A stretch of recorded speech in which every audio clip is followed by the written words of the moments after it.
उदय भान जी, भूपेंद्र सिंह हुड्डा जी, जयप्रकाश जी, स्टेज पे कांग्रेस पार्टी के वरिष्ठ नेता, भाइयों और बहनों और कांग्रेस पार्टी के हमारे प्यारे कार्यकर्ताओं, भैया भैया ब्रदर थोड़ा पीछे आ जाओ। नॉर्मली आमतौर से बब्बर शेर अकेला दिखता है, टाइगर अकेला दिखता है, यहां पे मतलब हजारों टाइगर एक साथ बैठे हुए हैं। कांग्रेस पार्टी के कार्यकर्ता, मोदी जी का आपने चेहरा देखा है आजकल? देखा है? पहले 56 इंच की छाती हुआ करती थी,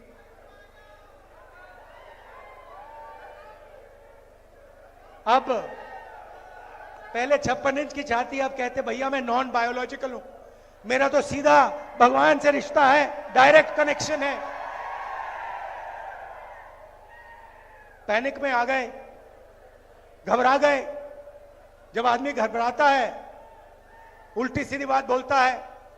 हिंदुस्तान के प्रधानमंत्री सबको कह रहे हैं कि भैया आप लोग बायोलॉजिकल, पूरा Hindustan biological, Narendra Modi non biological. आप लोग एक दूसरे से बात करो, नरेंद्र मोदी सीधे भगवान से बात करेंगे।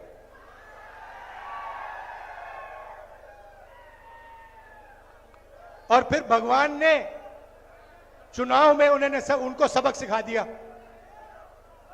उत्तर प्रदेश में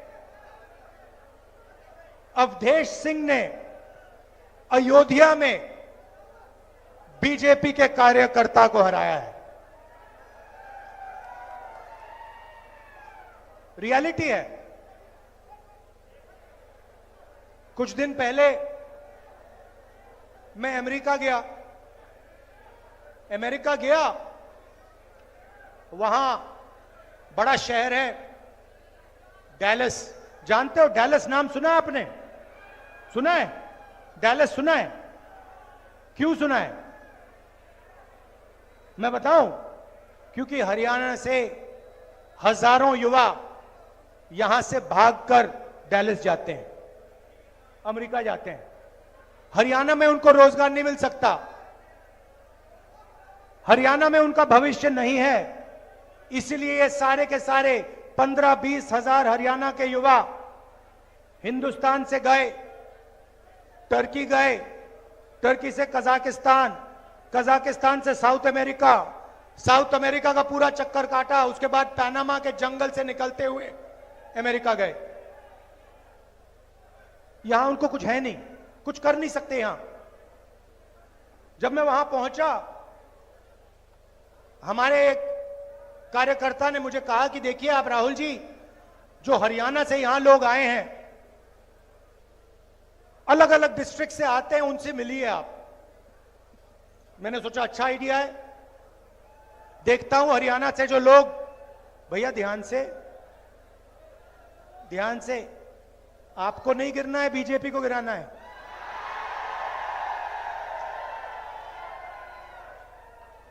जोश बहुत है अंदर, आज फुल है,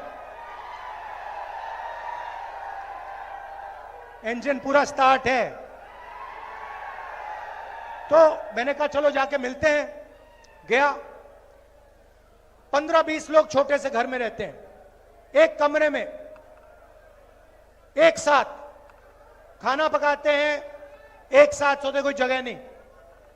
यहां से दौड़कर गए, भाग कर गए। उन्होंने मुझे बताया कि राहुल जी, समुद्र में हम गए छोटी सी बोट में, पता नहीं था क्या होगा, डूब जाएंगे, मर जाएंगे। हमारे मित्र मरे। बोट के बाद हम साउथ अमेरिका पहुंचे। साउथ अमेरिका के बाद माफियाज ने हमें पकड़ना शुरू किया। रोड पे रोकते थे, पिस्तौल निकालते थे, कहते थे पैसा दो। हमारा सारा पैसा लूट लिया। जंगल से हम निकले, पनामा के जंगल से हम निकले। हमने अपने दोस्तों को मरते हुए देखा अपनी आंखों से, उनकी लाशें देखी हैं, उन्होंने वीडियो भी दिखाई मुझे कि ये देखिए, हम नाव से ऐसे गए, हम जंगलों में ऐसे गए। मैंने उनसे पूछा, भाई एक बात बताओ, यहां से आप अमेरिका गए, कितने पैसे लगे? कहते हैं 35 और 50 लाख के बीच में लगते हैं। मैंने उनसे पूछा, भैया आप जा रहे हो, अगर आपके पास 35 लाख रुपया है तो आपने हरियाणा में बिजनेस क्यों नहीं खोला? छोटी सी दुकान क्यों नहीं चलाई? कहते राहुल जी, हरियाणा में आज 35 लाख 50 लाख के साथ भी बिजनेस नहीं खोला जा सकता है। हरियाणा में सिर्फ बेरोजगारी है और महंगाई है। यहां पे अगर कोई युवा सपना देखना चाहता है तो सिर्फ अमेरिका का सपना देख सकता है, और कोई सपना बचा ही नहीं। उन्होंने मुझे बताया। मैंने उनसे पूछा, भैया बताओ, ये 35 लाख 50 लाख रुपए आपने लिए, कहां से लिए? आधों ने कहा, राहुल जी हमने अपनी जमीन बेची। दूसरों ने कहा, हमने कर्जा लिया। किस रेट पे कर्जा लिया?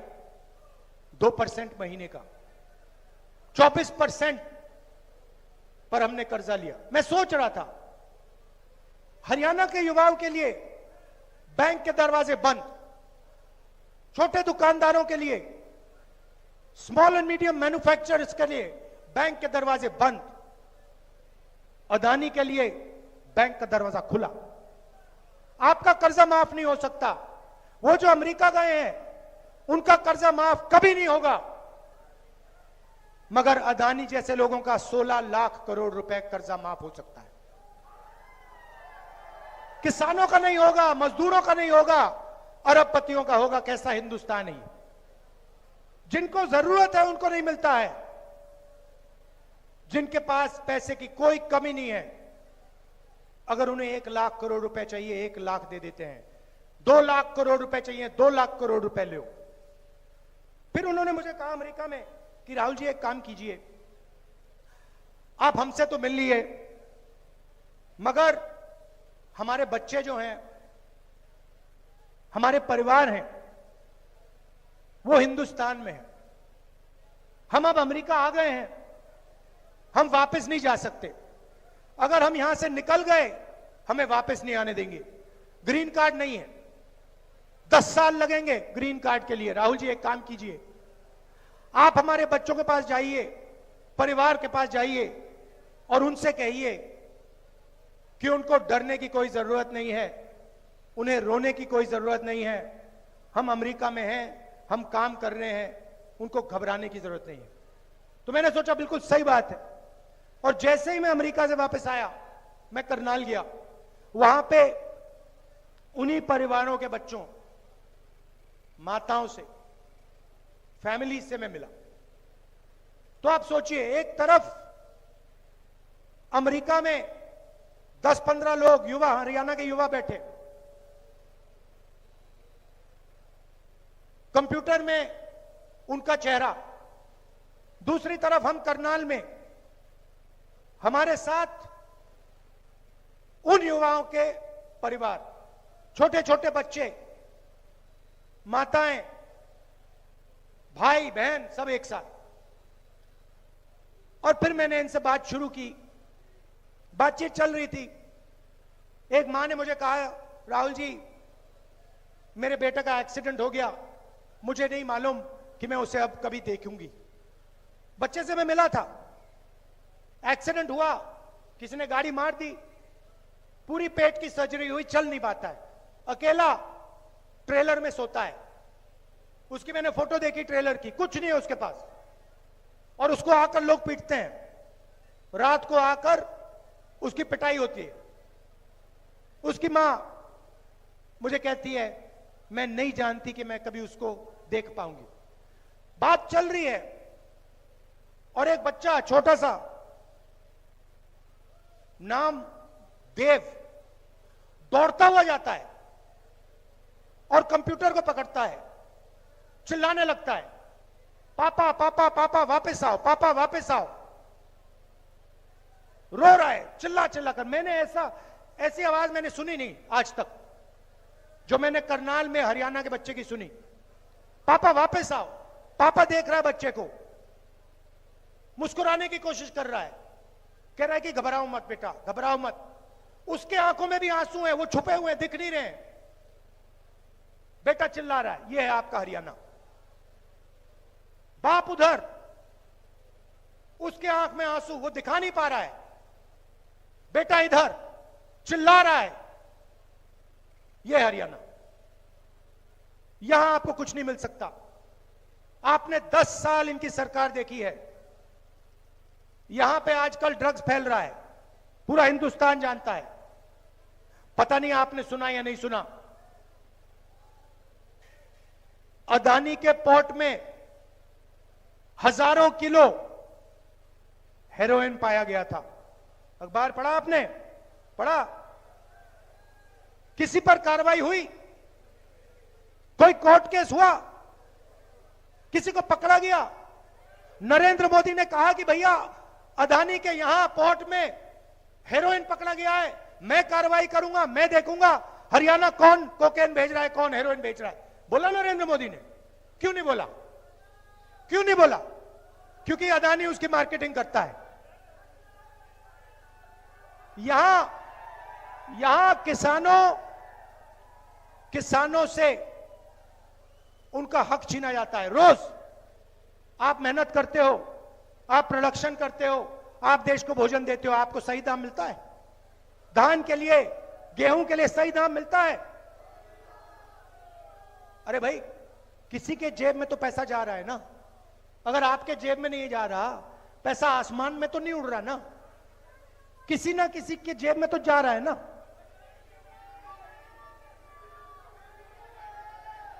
स्टोरेज टर्मिनल उसके, कोल्ड चेन उसकी, अंबानी के डिपार्टमेंट स्टोर, या भैया आपके जेब में पैसा आएगा या फिर अदानी अंबानी के जेब में पैसा जाएगा। सीधी सी बात है। इसलिए हमने निर्णय लिया है कि सरकार आने के एकदम बाद आपको हम यही एमएसपी दे देंगे, मिनिमम सपोर्ट प्राइस। मैं ये क्यों बोल रहा हूं? वो जो बच्चा है ना देव, मैं उसके आंसू हमेशा के लिए हटाना चाहता हूं। मैं नहीं चाहता हूं कि देव जैसे लाखों बच्चे हरियाणा में हर सुबह उठें, पापा की याद करें और रोएं। मैं ऐसा हरियाणा नहीं चाहता हूं। हम ये नहीं चलने देंगे, ये नहीं होने देंगे। और ये सिर्फ मैं एक बच्चे की बात नहीं कर रहा हूं। जब किसान से उसका धन छीना जाता है, उसके आंसू नहीं दिखते, क्योंकि खुल को रो नहीं सकता,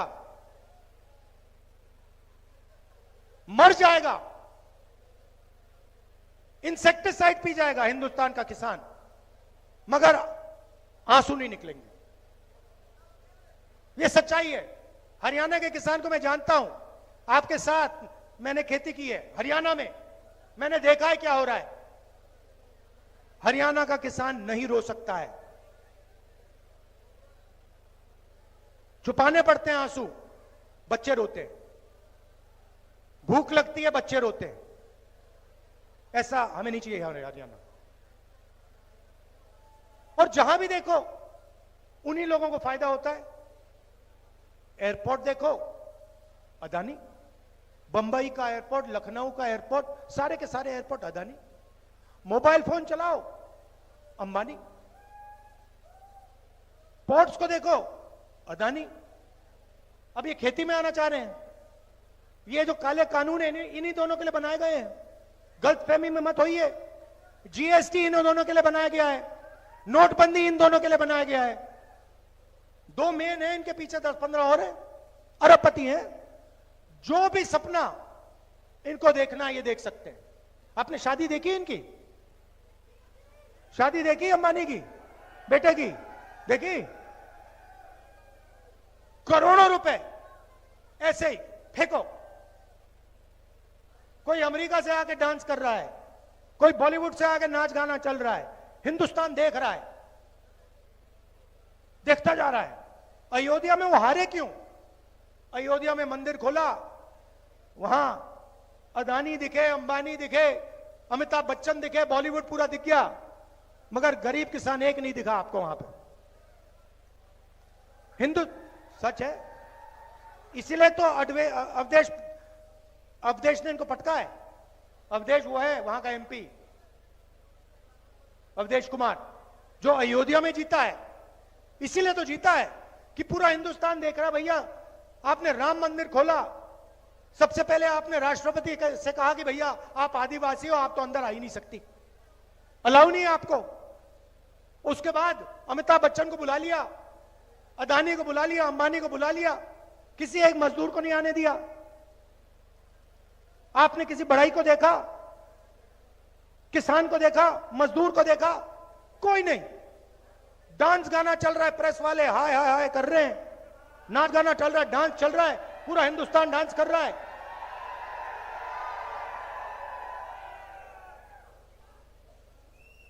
ये रियलिटी है आपकी।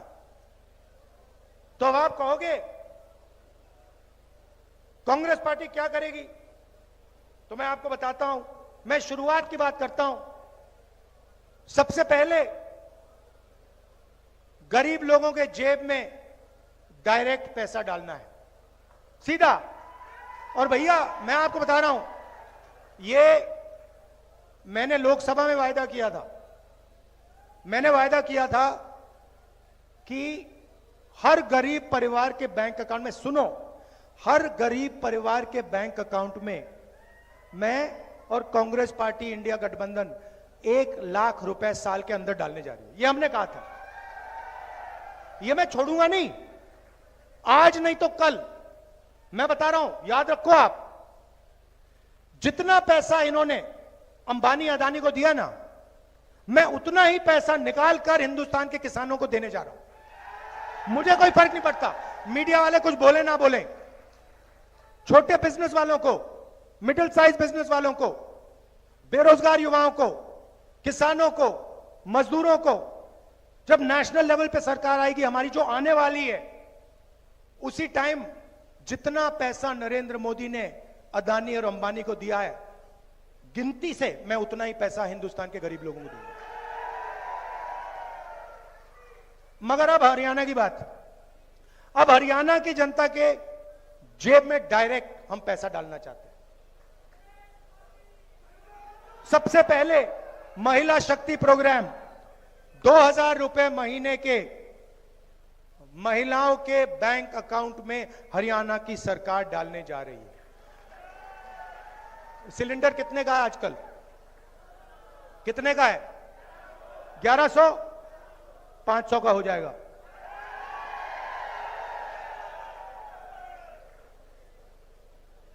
पुरानी पेंशन स्कीम ये इन्होंने आपसे छीनी, हम ये आपको वापस देने जा रहे हैं। 6000 रुपए बुजुर्ग लोगों को, डिसेबल्ड लोगों को और विधवाओं को 6000 रुपए महीने के। युवाओं को जो सरकार में 2 लाख वैकेंसीज हैं वो हम देने जा रहे हैं।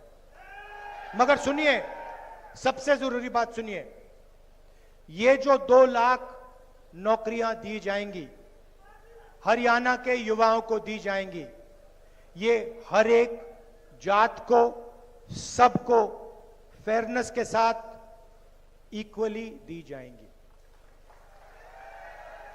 ये हरियाणा की हर एक जात को ये नौकरियां मिलेंगी, सबकी सबको। किसानों को मैंने कहा कि एमएसपी गारंटी करके हम आपको देंगे, और जो आपका बीमा का पैसा है वो आपको 6 महीने बाद, 1 साल बाद, 3 साल बाद नहीं मिलेगा। जैसे ही नुकसान होगा उसके एकदम बाद आपको आपका बीमा का पैसा दिया जाएगा। गरीबों को 100 गज का प्लॉट, 3.5 लाख रुपए 2 कमरे के घर के लिए, और 300 यूनिट फ्री में बिजली, 25 लाख रुपए का हेल्थ इंश्योरेंस, जैसे हमने राजस्थान में किया था, हम हरियाणा में करने जा रहे हैं। आखिरी बात मैं आपसे कहना चाहता हूं, लड़ाई कॉन्स्टिट्यूशन को बचाने की है, यह आप समझ लीजिए।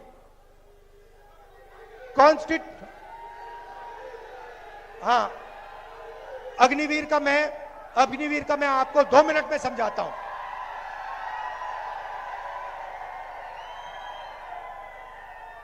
देखिए ना, फिर से मैं देव की बात करता हूं। वो बच्चा जो रो रहा था, वो क्यों रो रहा था?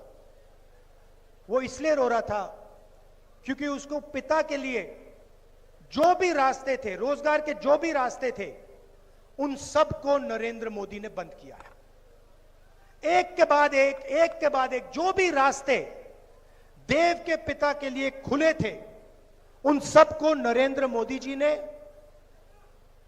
अंबानी ने, अदानी ने और अमित शाह ने बंद किए हैं। सबसे पहला दरवाजा रोजगार का था। छोटे बिजनेसेस चलाने में, एंटरप्रेन्योरशिप करने में, छोटी छोटी फैक्ट्री, मिडिल साइज फैक्ट्री में रोजगार मिलता था। नोटबंदी की, जीएसटी, गलत जीएसटी लागू की और हिंदुस्तान के सारे जो छोटे बिजनेसेस थे खत्म कर दिए। और कोविड के समय अरबपतियों को पैसा दिया, उनको बचा दिया, और जो छोटे छोटे दुकानदार थे, स्मॉल बिजनेस वाले थे, उन सबको खत्म कर दिया, कुछ नहीं दिया उनको। तो रोजगार का रास्ता बंद कर दिया। उसके बाद पब्लिक सेक्टर का रास्ता था देव के पिता के पास, वो पब्लिक सेक्टर में जा सकता था, वो भी बंद कर दिया। कहा नहीं भैया, हम सारा का सारा प्राइवेटाइज कर रहे हैं। सरकार में नौकरी ले सकता था, 2 लाख नौकरियां खुली हैं, वो नहीं दी उसको। और फिर अगर देव के पिता आर्मी में जाना चाहते, कहते कि ठीक है और कुछ बचा नहीं, मैं जाके सेना में जाके हिंदुस्तान की सेवा करता हूं, वो भी रास्ता छीन लिया, अग्निवीर लागू कर दिया और वो भी रास्ता बंद कर दिया। तो इसीलिए वो अमेरिका गया है और इसीलिए उसका बेटा यहां रो रहा है। ये प्लान करके किया गया है, ये गलती से नहीं हुआ है। ये सारे के सारे रास्ते जानबूझ के बंद किए जा रहे हैं। क्यों? क्योंकि अंबानी और अदानी जैसे लोग चाइना का माल हिंदुस्तान में बेचना चाहते हैं। फायदा किसको होगा? चाइना को, चाइना के युवाओं को, अदानी को, अंबानी। और मार्केटिंग किसकी होती है? मोदी। चेन समझो, मोदी जी को बैठा रखा है, प्राइम मिनिस्टर बना दिया। किसने बनाया? मीडिया ने बनाया। 24 घंटा उनका चेहरा दिखा के। मीडिया कौन चलाता है? अंबानी अदानी जैसे लोग। अदानी और अंबानी जैसे लोगों ने मोदी को क्यों बैठाया? क्योंकि वो जानते हैं नरेंद्र मोदी अंबानी और अदानी का काम करेगा। आपने मेरा चेहरा मीडिया पे देखा कभी? मैं दिखता हूं क्या? ना, मैं नहीं दिख सकता, क्योंकि वो जानते हैं जिस दिन ये जाके बैठ गया उस दिन ये गरीबों का काम करेगा, ये सारा का सारा पैसा दूसरी तरफ कर देगा। इसीलिए तो मेरे पीछे पड़े रहते हैं, इसीलिए तो हजारों करोड़ रुपए मेरी छवि खराब करने में डाले इन्होंने, क्योंकि ये जानते हैं कि ये जिस दिन आ गया, इस दिन ये सारा का सारा पैसा किसानों को, मजदूरों को, बेरोजगार युवाओं को, महिलाओं को देना शुरू कर देगा। लड़ाई है, लड़ाई है। और अग्निवीर वही चीज है। देखो भैया, सीधी सी बात है, हुआ क्या है? अग्निवीर योजना का नाम दिया अग्निवीर, मगर सच्चाई में अग्निवीर क्या है मैं बता देता हूं। सच्चाई में इन्होंने क्या किया? पहले आपको याद है 1 रैंक 1 पेंशन हुआ, मतलब अफसरों को पेंशन मिली, थोड़ा सा पैसा उधर गया। उसके बाद प्रॉब्लम आई, उन्होंने कहा यार अदानी से हथियार खरीदवाने हैं मगर जवानों को पेंशन मिलती है। ऐसे करते हैं, जवानों से पेंशन का पैसा छीन लो, उसे नया नाम दे दो, उसे अग्निवीर नाम दे दो,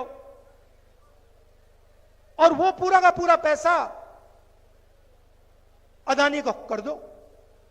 आप देखो, इंटरनेट पे जाओ और अदानी डिफेंस कंपनी सर्च करो, अदानी डिफेंस में आपको दिखेगा इजराइल का हथियार दिखेगा। अदानी नहीं बना रहा, इजराइल की कंपनी बना रहा है। अदानी उसको हिंदुस्तान में बेचता है। अदानी डिफेंस में आपको ड्रोन की फोटो दिखेगी। ड्रोन इजरायली कंपनी बनाती है, अदानी हिंदुस्तान में उसको जोड़ के बेचता है। तो हेलीकॉप्टर, हवाई जहाज, ये सब विदेशी कंपनी बनाती है। नरेंद्र मोदी विकसित भारत नाम देता है, मेक इन इंडिया नाम देता है, लेबल अंबानी का, लेबल अदानी का लगता है और अग्निवीर लागू हो जाता है, जवानों से पेंशन छीन ली जाती है। यह है अग्निवीर की कहानी। तो अब क्या होगा? अब हिंदुस्तान का जवान जाएगा बॉर्डर पे, इस साइड अग्निवीर, इस साइड अग्निवीर, इस साइड अग्निवीर, बीच में एक जवान। और जो अग्निवीर राइफल लिए चाइना के बॉर्डर पे खड़े होंगे, वो देखेंगे, कहेंगे यार हमें ना पेंशन मिलती, हमें ना कैंटीन मिलेगी, हमें ना शहीद का दर्जा मिलेगा, ये जो व्यक्ति खड़ा है इसको मिलेगा, हमें नहीं मिलेगा। आप सोचो हिंदुस्तान की फौज का मोराल का क्या होगा, हिंदुस्तान का जवान क्या सोचेगा। जो पहले सेंटर हुआ करते थे ना, जहां पे आर्मी की टेस्टिंग होती थी, वहां जाके देख लो, खाली पड़े हैं। क्योंकि अग्निवीर जानता है कि ये नाम सिर्फ अग्निवीर है, इसका सच्चा मतलब मेरा जो हक है, हिंदुस्तान के जवान को जो हक है, पेंशन है, कैंटीन है, शहीद का दर्जा है, वो छीन ली गई है, वो चोरी कर ली गई है और वो अदानी को दी गई है। यह है अग्निवीर का मतलब। और हरियाणा में तो आप इसको बहुत अच्छी तरह समझते हो, आप पॉलिटिकल लोग हो, 1 मिनट में आप देखोगे अग्निवीर, उसका सही मतलब समझ जाओगे, 1 सेकंड में पकड़ लोगे। यह है, इसीलिए सरकार बदलनी है और एक साथ मिलकर, सबको एक साथ मिलकर, 36 बरादरियों को एक साथ मिलकर 36 बरादरी की सरकार बनानी है। यह मैं आपसे कहना चाहता था। अब कांग्रेस पार्टी के टाइगर, इसके बाद सीधा मैदान में सारे के सारे एमएलए यहां जिताने, अपनी सरकार बनानी है, हरियाणा की सरकार बनानी है। दिल से आपका धन्यवाद। आप जानते हो, जब भी मेरी जरूरत हो, पार्लियामेंट में कुछ बुलवाना हो, लोकसभा में कुछ कहलवाना हो, हरियाणा की कोई भी मदद करवानी हो, मुझे बुलाओ, मैं यहां हाजिर हो जाऊंगा। दिल से आपका धन्यवाद। और याद रखिए, कॉन्स्टिट्यूशन गरीबों की रक्षा करता है। ये आरएसएस वाले लोग कॉन्स्टिट्यूशन को मिटाना चाहते हैं, हटाना चाहते हैं। ये इनका पूरा लक्ष्य यही है कि किसी ना किसी तरह कॉन्स्टिट्यूशन, जिसने हिंदुस्तान के गरीब लोगों को शक्ति दी, जगह दी, ये मिट जाए। कह नहीं सकते, मगर इनका लक्ष्य यही है कि कॉन्स्टिट्यूशन को हटा दो और जो पहले का सिस्टम था, वो सिस्टम वापस ले आओ। हम कॉन्स्टिट्यूशन की रक्षा करेंगे। अंबेडकर जी का कॉन्स्टिट्यूशन है, गांधी जी का कॉन्स्टिट्यूशन है, हिंदुस्तान के गरीबों का